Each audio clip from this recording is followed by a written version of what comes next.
The Atlanta Story is a podcast highlighting Atlanta's most interesting creators, entrepreneurs, and builders. I'm JC Cadet with Atlanta Ventures and co-producer alongside Jon Birdsong. In today's episode, Jon sits down with Frank Fernandez, CEO of the Community Foundation for Greater Atlanta. Going into its 70th year serving our city, the Community Foundation of Greater Atlanta is powered by over 1,000 donors to champion equity and secure prosperity for Atlantans. After Harvard and graduate school, Frank dedicated his life to the nonprofit and philanthropic sectors. Before taking the helm at the Community Foundation, Frank worked with the Blank Family Foundation and led the Westside Neighborhood Prosperity Fund. In today's interview, Frank shares insights from his years operating nonprofits, how he is prioritizing focus and laying out the new Together ATL strategy at the Community Foundation, and what it takes in the years ahead to make Atlanta a city for all to prosper. We hope you enjoy the show and subscribe to The Atlanta Story.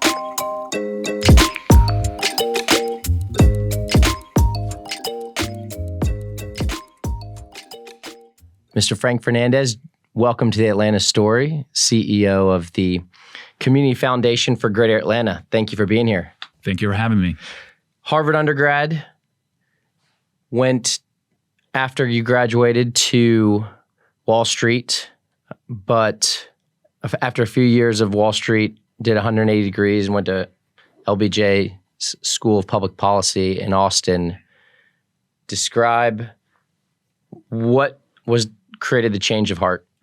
The journey. I wish I could say it was a planned, intentional thing. It really was one of these things where when I was graduating from college, didn't know exactly what I wanted to do.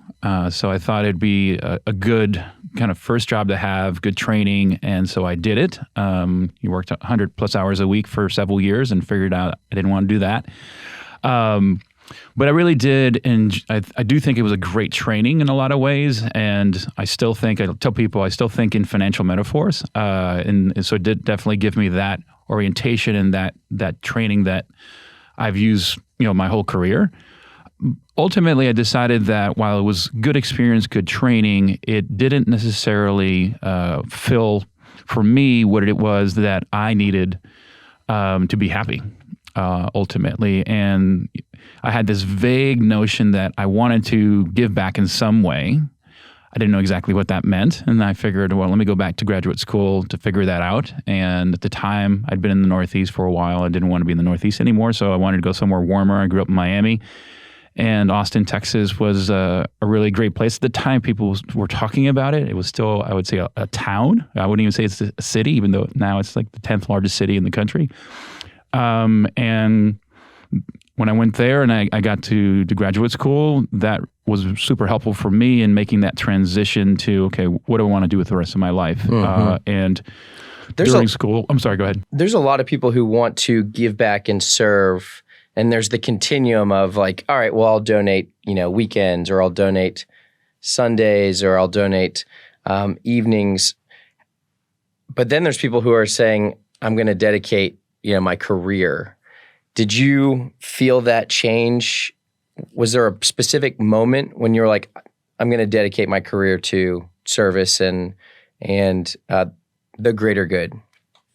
There wasn't a specific moment for me. I think it was, I've always been driven by, to be honest, intellectual curiosity and this growing sense that I got when I was in graduate school of, what kind of obligation do we have to kind of our fellow human beings? I'll often, when I'll do interviews with people, they'll ask me, why do you do what you do?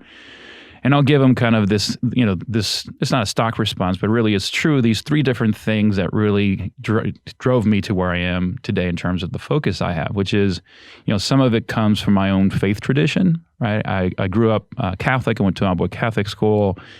And the Marist brothers beat into us a lot of these things that are kind of like, for example, Micah 6, verse 8, right? Which is, what does God require of you?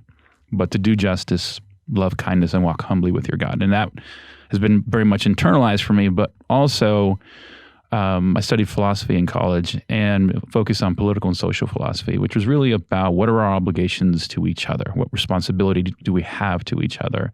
And that always was part of my kind of mental makeup. And in graduate school, I was able to start thinking about how I marry the two and do something interesting that would drive me, right? Because I do think I am fortunate in that at this point in my career, I don't work. What I do is I do what I am passionate about, and that's a great place to be. But it didn't happen overnight, right? It figured out over time. Absolutely. And I definitely want to get to how you're spending your time today and some of the main problems that you're focusing on. How did you use your financial background to really apply the problems really for the Austin's People Fund and the Green Doors program that you came to after your graduate degree or graduate work? So my role in People Fund was a great transition because it was effectively what they call a CDFI, a Certified Development Financial Institution, so a nonprofit bank. And so we would make small business loans and provide small business consulting to for-profit and nonprofit ventures in lower-income communities in Central Texas. And for me, that was great because it really directly pulled on my financial background. I enjoyed it. I enjoyed, again, how do you help people who are starting businesses, creating jobs, creating opportunity, get access to capital, access to business acumen, access to markets and networks. And so from my perspective, that was great because it pulled from my direct experience. Sure. And then when I transitioned to Green Doors, which was a affordable housing and social service nonprofit, it was a slightly different animal. It was really about how do you think about interesting financial structures to make affordable housing deals work? Because it's always been complicated in terms, especially we would bid housing for folks who are struggling with homelessness. And so we would have to, in terms of the capital stack, we would have to have like 15 different funding sources, some debt, some grants, some with lots of strings attached to them. And it's not, as straightforward for, a lot of folks who get into the nonprofit world get into it because of their heart and they don't have a financial background. So that part of it can sometimes be challenging, but that's the part that I enjoyed. Harvard educated, when you walked in to whether it was People Fund or Green Doors, was there a moment when you said, wow, this is shocking. This is a surprise in terms of how the system works, or something that was just out of left field? I would say probably more so with Green Doors, because we served a lot of folks struggling with homelessness, a lot of folks who were homeless veterans. And recently I was at a conference where someone described it really well, is that, homelessness happens at the intersection of broken systems. And that to me is very true. Because they went through this exercise where oftentimes people think that homelessness is about mental health and about behavioral health issues or substance abuse. And it is true that these things are often co-occurrent with homelessness. But he went through this exercise where they asked everyone in the audience to close their eyes and say, do you know someone who has a mental health issue or substance abuse issue? And then asked them how many of them are homeless. And then they had everyone open their eyes, and no one opened their eyes. No one had their hand up. And it was because we have not an issue of mental health, but an issue of empathy. Because for most of us, if we have those folks in our lives, we wrap our arms around them, we support them. And I can tell you that was true for me in terms of my father would have been homeless. Part of why I did that, my father was a veteran who had severe PTSD and a lot of issues related to that. And that's part of what motivated me to want to take on that role. But that was a moment I had where I was like, in doing that work and just grappling with those things, it really is a system that is broken in many ways. Our system, many systems. In preparing for this interview, I did see a headline, maybe it was last week, on Houston seems to be making some significant traction regarding homelessness. Any insight to how they did it, or how they're what some of the industry experts are saying about that? So I think what Houston, and when I was in Austin, I actually worked with the folks in Houston in their homeless continuum. What they do well to me is two things. One is they've really focused on housing first, which is kind of the prevailing model to how to address chronic homelessness especially. And second, it is about the system and how do you create the ecosystem that is going to allow this to thrive in terms of the funding resources needed for both building affordable housing for folks struggling with homelessness, as well as provide the supportive services. And then also, how do you get enough groups who are going to build and operate that in terms of nonprofits? Because this is, especially for folks struggling with homelessness, you don't have for-profit folks building and operating those types of projects. It really is the nonprofit sector, and they support that sector really robustly, such that, and do it over a sustained period of time. And to me, that really is, there's not like a magic or a silver bullet related to it. It really is about execution. It's about collaboration, about working together. And so where is the communication piece the way to start? Because some of the socioeconomic problems in Atlanta, if you were to wave a magic wand in terms of a solution, is it money? Is it collaboration between public-private partnerships? And we maybe jumping the gun a little bit towards the community foundation in terms of some of the work y'all do, but from the highest of high levels, from your work in Austin, and what are some patterns that you're seeing in terms of ways to solve? Let's just start with homelessness. Mm-hmm. There is no one thing. This is really a function of a lot of different solutions coming together. So, for example, on homelessness, I actually think we do a good job in Atlanta to address homelessness over the last few years. Obviously, during the pandemic, that's gotten hard for lots of different reasons. And part of why that is because we do have a robust ecosystem and infrastructure to support how you get folks in the door, how you get them housed, and how you keep them housed over a period of time. And again, that is about, do you have the groups who are going to be supporting those folks? Do you have the basically the intervention strategies that are effective and evidence-based to be able to be responsive to that? Then ultimately, do you have the resources as a community to make that happen? As well as, to me, the other big piece of this, and this is where I think we still have a ways to go, as do many communities, is how there's a policy dimension to this where if we are our brother's keeper, that means we are all going to be part of the solution. And oftentimes, I will tell you, having done a lot of developments where we were serving folks struggling with homelessness or formerly homeless, the places where we wanted to develop, those neighbors weren't necessarily the most hospitable to us coming in. Sure. And that's where like people are kind of intellectually like, okay, yeah, that sounds good. We need to support the homeless. But then when it's in their backyard, that kind of NIMBY, not in my backyard phenomena. Mm-hmm. And a lot of that is just about fear, fear of the unknown. I think many times people think of those struggling with homelessness and they put all these things on this person and they get dehumanized, they get othered, right? And that to me is the kind of more personal, emotional side of this, is that we have to see other, there's this line, this book called The Cave by José Saramago, who's a Portuguese author, and he has a lot of really great books, but this one line that always stuck with me and is kind of alluding to the allegory of the cave from Plato. And he says, they are us. And I've always thought about that in the context of folks struggling with homelessness, is that they are us. They are tall, they are short, they are smart, they are dumb, they are black, they are white. They are us. Mm-hmm. But we dehumanize and we say they are different. When really they have, but for the grace of God, there go I in a lot of ways, is the way I think about it. You spent 8 years in Austin-ish and then transitioned to Atlanta. So 15 years in Austin. 15 years, excuse me. And then you transitioned to join the Blank Foundation, obviously a pillar family in Atlanta and a foundation.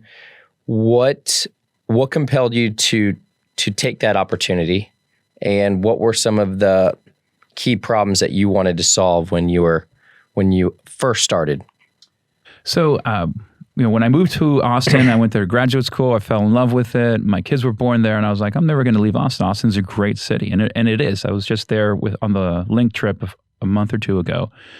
But then this opportunity came about, and a search firm reached out and kind of talked to me about it. And it was interesting to me just because it was doing a lot of the same kind of work I had been doing before, but from a different seat. Right, I had always been on the nonprofit side. I hadn't been on the philanthropy side. And so that was interesting to me, and to be able to do it at a larger scale. So that was also compelling. And then as someone who played football all his life, I like that aspect of it. So I'm a big sports fan, big NFL fan. You didn't get any Falcons tickets, did you?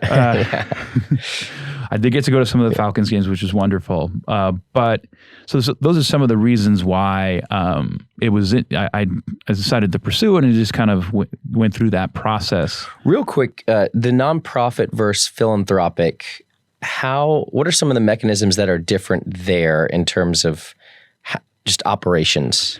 So the big difference is that as a foundation, you are funding the work that goes to support the community, whereas on the nonprofit side, you're actually doing the work, providing the service of the product. Got it. And so you're one step removed.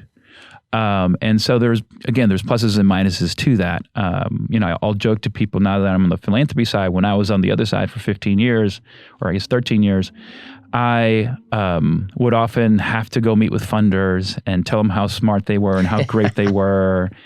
And I was thinking, like, they don't know what they're talking about. They asked us to do X, and it really cost 5X. And now that I've been on the other side for 8 years or so, my opinions really haven't changed much. I think I joke. I'm only half joking because I think we as a sector, and I think the pandemic has helped with this, need to do a better job of understanding what it actually takes to do the work we want to see done. And so, I'm a big believer in we need to have a mix of folks on the philanthropy side, and we need to bring more practitioners to our field. Sure. Because they understand what it takes in terms of what kind of investment we need to be making, because it is an investment that we're making in nonprofits, and what we can do to support them in addition to providing them with financial resources. Because that's one of the things that philanthropy has. It isn't just about the dollars that we can provide. It's how do we use our influence, how do we use our ability to convene, to additionally support groups and the issues that we're trying to have a positive change on. This podcast is brought to you by Atlanta Ventures. Check out our website to access many resources, including free tools and guides to start a business, a calendar of our upcoming events hosted at Atlanta Tech Village, and a lot more content around building companies. You helped transform and revitalize Atlanta's Westside. Can you help paint the picture of what it was like day one, and then 5-6 years later on major outcomes that happened with that whole process? Because there's beautiful park there now. I think it's the Rodney Cook Park. Can you walk us through just that story? Yeah, no, I think the day one for me, I walked in, but my day one was a very different from that process, because I got there after they had gone through a pretty extensive, multi-year community engagement process, which was highly contentious, highly politicized, and to be very clear, very racialized as well. And it was still controversial in terms of the public support for the stadium and all that stuff. And so when I got there, I was an outsider. I was not from Atlanta, and I had to build trust, because at the end of the day, one of the things that I really appreciated about Arthur is that he, and this is part of why I took the role, is that he was authentically committed to not just building the stadium, but using that as a lever and as a catalyst for transformation and restoration of the communities around the stadium, and putting his money where his mouth was and investing in that. And that was great, but that by itself is not enough. A lot of it is about how do you do that with community? How do you make sure the community is centered in that process? And how did you build that trust? It's it's just one day at a time. It's like one of my favorite lines in community development, which I really appreciate, is that you can only move as fast as the speed of trust. So you have to build trust. And you can't do that with a flashy speech with, we just throw some money at it. You have to build relationship with people, and that takes time. Because I will tell you, a lot of folks were skeptical of the Blank Foundation as well as of me individually.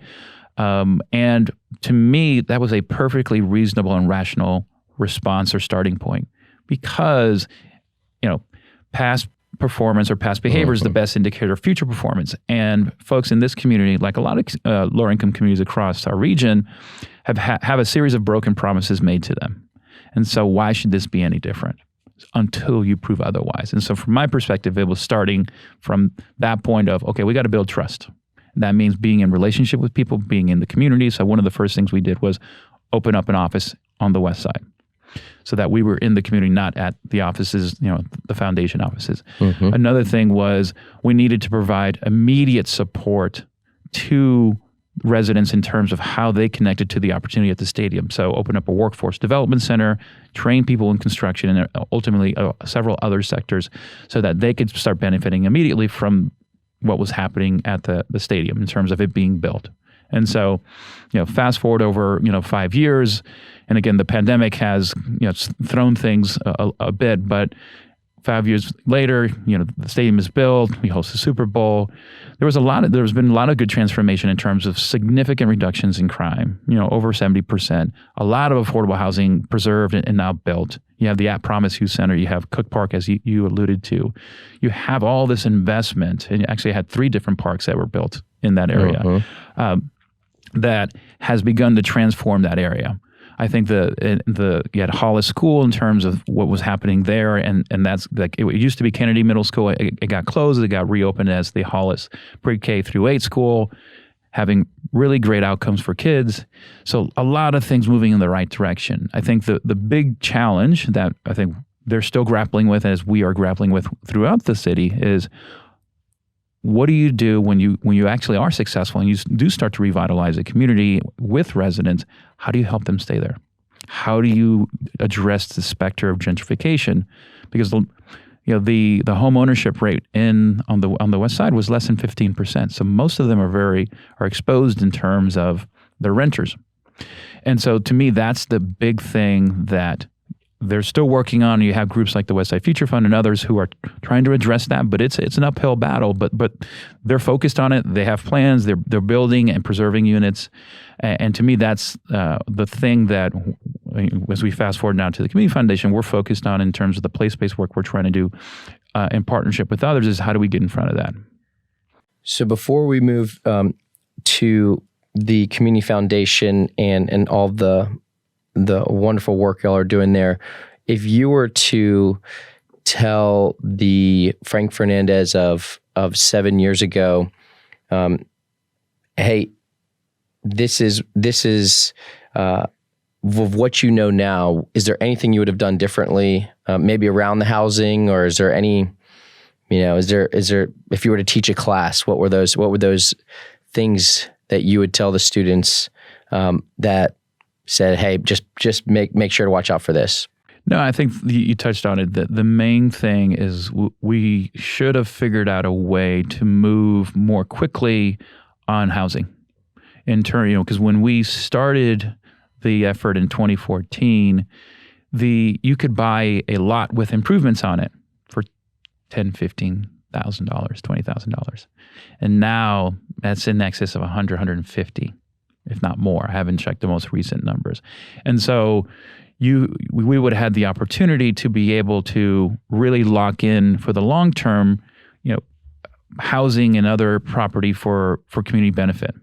So that, again, you are able to have this mixed income community, right? Because that's one of the things, is that it is not that folks, legacy residents, whether on the West Side or other places, are completely against folks moving in. It's just they see that it tends to correlate with them being pushed out. Right.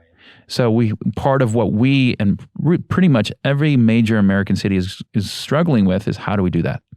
How do we get, and part of it, from my perspective, is you got to be very proactive on the front end to secure a lot of housing for long-term benefit, and then think through how do you, because you don't want to just reconcentrate poverty, how do you create a true mixed income community so that legacy residents are able to stay and new folks come in and find that right balance. And that takes a lot of commitment and a lot of vision and a lot of dedication to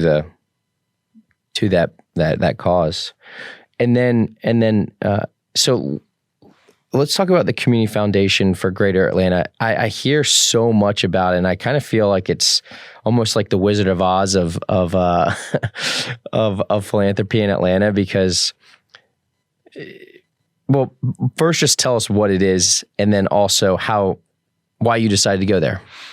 Yeah, so the Community Foundation for Greater Atlanta, it is this community's foundation, meaning that we have over 1,000 donors who partner with us, individuals, families, other foundations, corporations, who work with us to be able to give back to our community and in a kind of multitude of ways. And we've been around 70 years. We've been doing that for that whole period. And for us, I came on board about 2 years ago, and we just approved at the end of last year our new 5-year strategic plan, and last year we celebrated that 70th anniversary, and we used most of last year to really focus on what do the next 70 years look like for us. Wow. And really think through what are we best positioned to do, what are we called to do as a community foundation, and where we landed on was, we are at our best, and I think COVID really underscored this, when we bring donors and other partners together to tackle the most pressing challenges in our region, because we are a place-based institution. We are about Atlanta, we're about Metro Atlanta, and how do we help make this community a better, more thriving, more prosperous place for all. That's what we're about. And so what is our role? What is our unique contribution in forwarding that effort? And that's what we focused on. And really for us, we came to the conclusion that our community's issues of inequity are the things that are our most pressing challenges. It's been the case for a long time, and it will probably be so for the foreseeable future. So what can we do to address things like the reality that we have the highest income disparity of any major American city, or the fact that there is a 10-plus year life expectancy difference between folks who live here in Buckhead versus in Bankhead. These are real, stark disparities, and we need to address them. So what can we do in our role with our donors, with our partners to do that? And that's what our new plan, Together ATL, is about, is focus on addressing that and really looking at this interplay. Together ATL. I like it. Yeah.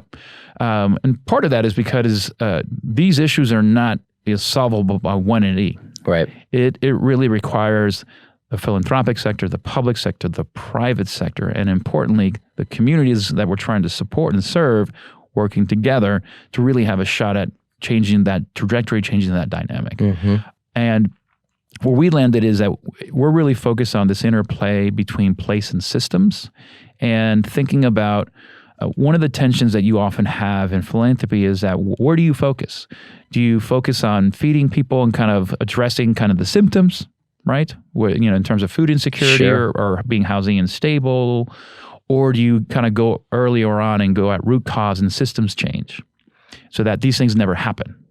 And where we've landed on is that you can't do just one. You have to do both. It's just go, where do you think you have a differentiated value that you can bring to help address both? So that was going to be one of my questions. When you opened up the workforce development area around this stadium, did you see that the community wanted to go and take those jobs? Did you have to do additional training? Did you have to do additional education?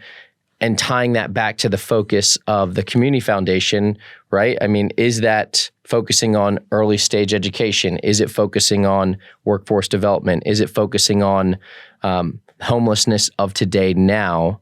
But I mean, you have real world experience of the magnitude of where you focus will determine, if someone can get a job in construction building the stadium, right? So can you just walk us through some of that real world experience? Yeah. So for the stadium, for example, one of the great things, and again, this is the commitment that Arthur made to that process, is that he not only invested his dollars to support the community, he leveraged his influence as the project owner of a multi-billion-dollar construction project to say, we are going to make sure that everyone, all the from the GC to all the subs, will hire folks who get trained through this workforce center. And so we ended up, from the West Side, training over 300 different residents who then had jobs, not just at the stadium, because that was one of the things that was clear. It wasn't just like, oh, they'll have a job for 6 months or 18 months while they're there.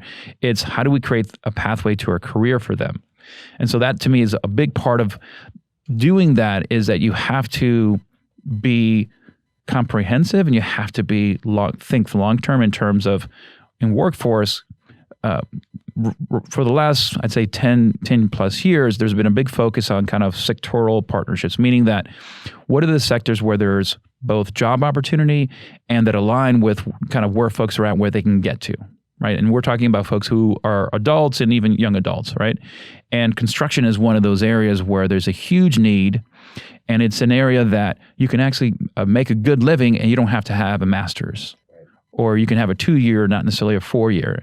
And it's not that we're opposed to that, but you have to have multiple options. And so being able to connect the dots with, the organization we worked with specifically was Construction Ready, which is a great organization that connected us with all these construction firms and connected the dots in terms of those firms decided what the curriculum looked like, that the certifications that the residents needed so that they would be able to hire them, again, and not just for the stadium, but for the long term. So for us, that was a big part of how do we go ahead and support all those things to make that happen, because it isn't a one and done. It isn't just about this stadium. It's about how do we, again, change the trajectory of the lives of those folks.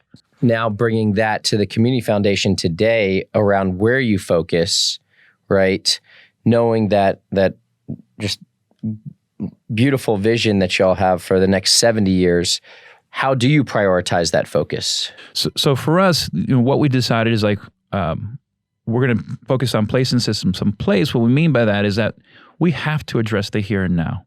We have to help folks in their lives that we have. We can't say, well, a generation from now, your kids or your grandkids are going to be better, but we can't do anything for you now. We have to help folks here now. But we also know we can't do that across the region. We have to pick our spots. And so for us, we went through this process where we started with 166 different communities across the region, and we narrowed it down to 3. And when you say region, the greater Atlanta region? Yeah, okay, the greater Atlanta region. And we landed on 3 communities, one in South Atlanta, Thomasville Heights, which has been in the paper a lot, South Cobb, and South Fulton. And in these communities, it really is about what the here and now, how do we help individuals, families at a block-by-block level, right? And in many ways, kind of like the West Side, where we're thinking about what can we do to help change the trajectory of these families' lives, of this neighborhood's lives, and do so in a way that allows these residents, these legacy residents, to be able to stay.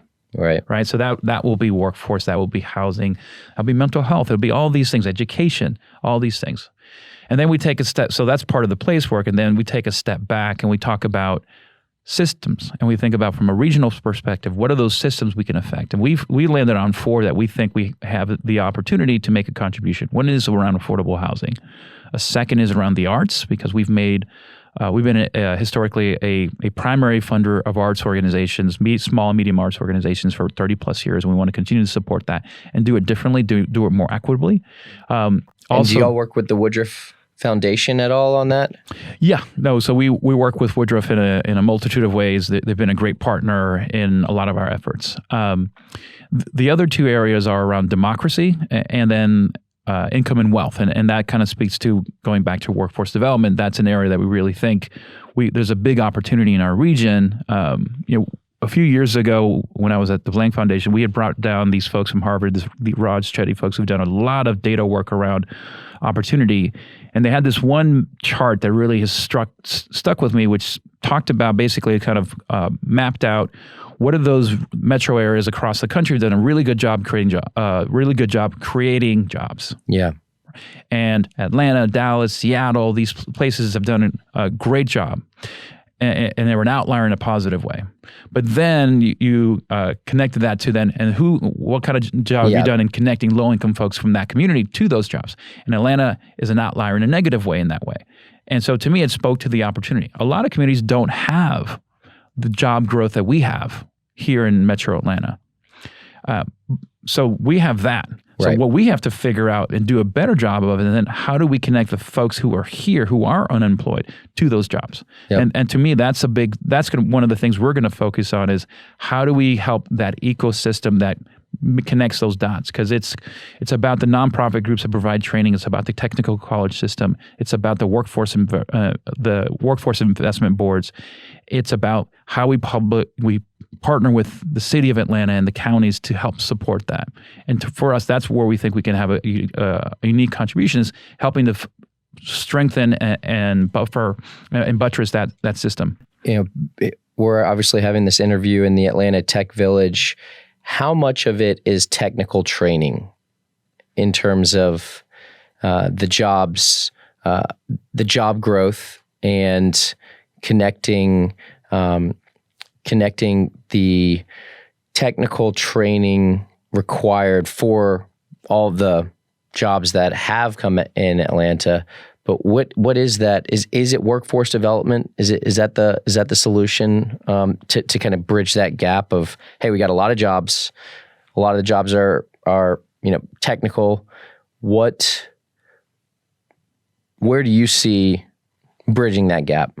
I think that is definitely one aspect of it, in terms of there are a lot of jobs, in Georgia and in Metro Atlanta. When you talk to the workforce development folks, you look at all the data. There are several sectors where there's a lot of really robust growth. Construction is definitely one of them. Logistics, because of the airport, is another significant one. Film and entertainment is another significant one. And tech. Tech is a huge, in healthcare. And tech, there are a lot of good groups, Perscolis, there's TechBridge, others who are doing the work to connect folks and provide the certification so that they can directly go into these jobs. One of the things that, as the Workforce Center, Westside Works, that Blank supported and helped found, took off, it started to build out these different tracks in different sectors. Construction was the first one, and then it was tech and a few different others around healthcare and other things. And to me, it was always striking on the tech side, because you would have folks who'd go through this training, which was a couple months, and then they come on the other side of it and they'd have jobs that paid them $60,000, $70,000.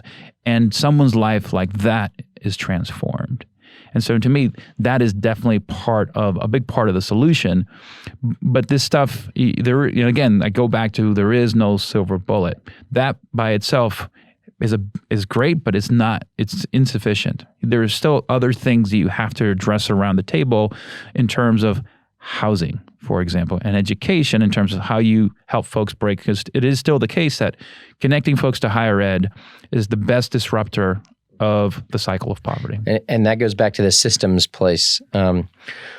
So Atlanta, before you joined Community Foundation, and then as you spend your time and tenure there, are there metrics that you have in the back of your mind, or that you've put out for the team, that you have kind of brought from that strategic plan Together Atlanta, when you say, hey, in 5 years, this is where we want, income equality? When we had, would love to hear that. Yeah, no, it's a mix of qualitative and quantitative, right? So I'll try to give you some sense of both, and for both place and system. So on the place side, when these communities we're trying to partner with residents and others to help restore and revitalize, it really is about basic things. I'll start at a high level and you kind of dive into the weeds of it. Well, we want residents in these communities want the same things that many of us take for granted. They want to feel safe walking down the street. They want to have access to good jobs. They want to feel good about where their kids go to school. So at a high level, after 5 years, it's not going to be perfect, but are we moving in that direction? Right?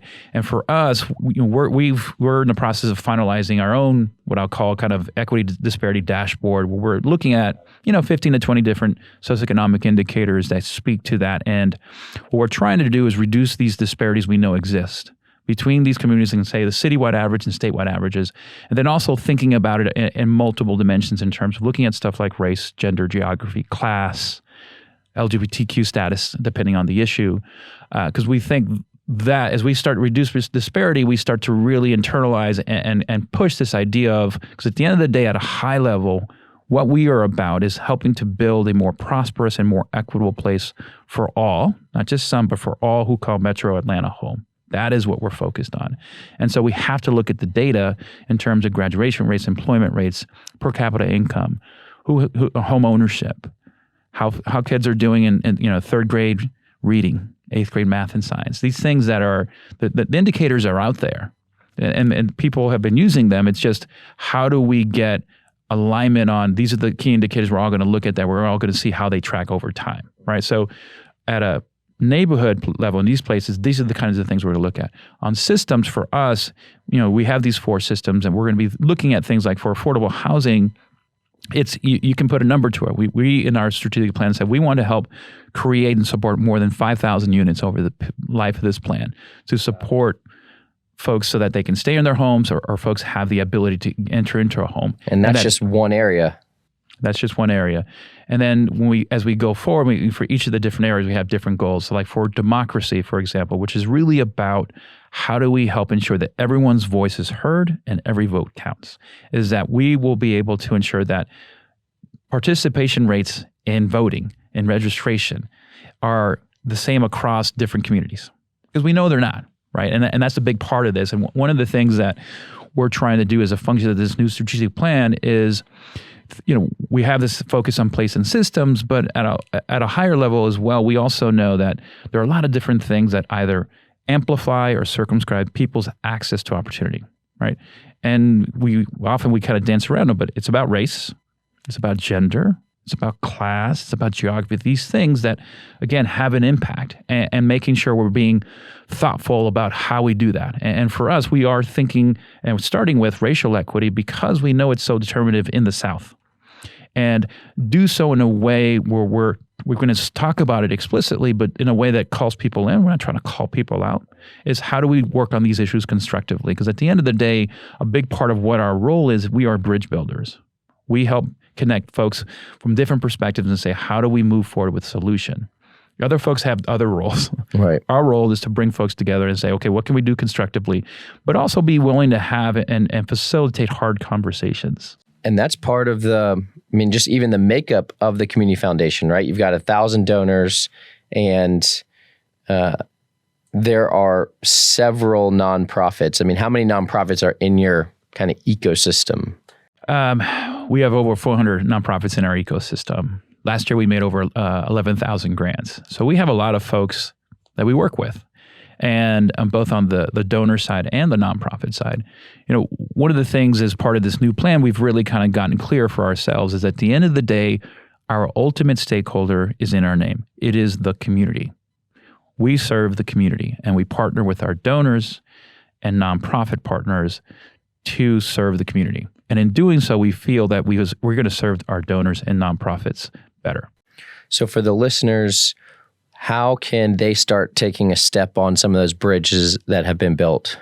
So there are a lot of different ways that folks can engage. So one immediate one is become a donor. One of the things we've tried to do is make our organization more accessible to all. Because for a long time, people thought of the Community Foundation, if you're going to become a donor, you have to be uber wealthy. And if you're uber wealthy, wonderful, and we can work with you. You can open up a donor advised fund. We have our philanthropic officers. We provide lots of different services.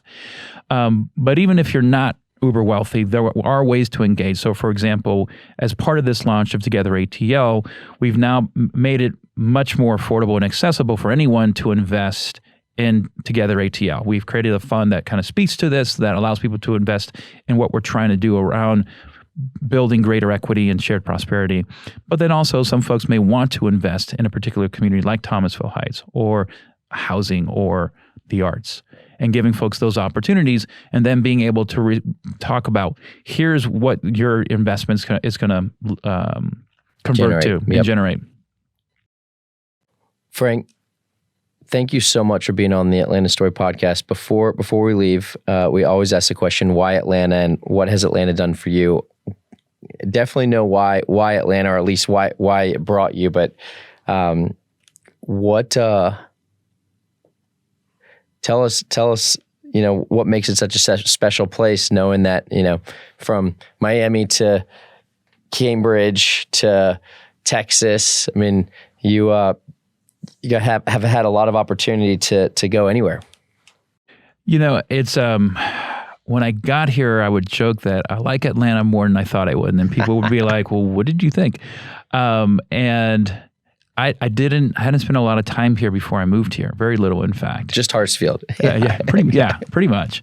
And it's an amazing city, and it's a city that, while this moniker of being the city too busy to hate, I think is a bit, not it's just not true. Yeah.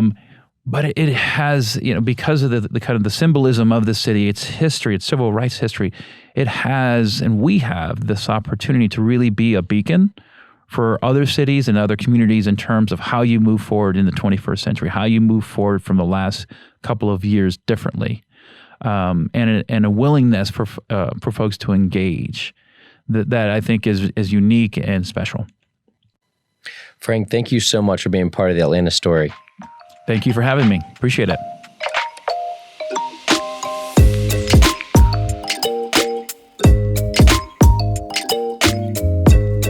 This podcast is brought to you by Atlanta Ventures. It was co-produced by JC Cadet and Jon Birdsong. If you are looking to start the next $300 million business in Atlanta, check out the studio at atlantaventures.com and the companies we work with who've done it before. Thank you for listening to this episode. If you enjoyed it, please share it at your next coffee meeting or dinner greeting, rate it, and write a benevolent, eloquent review.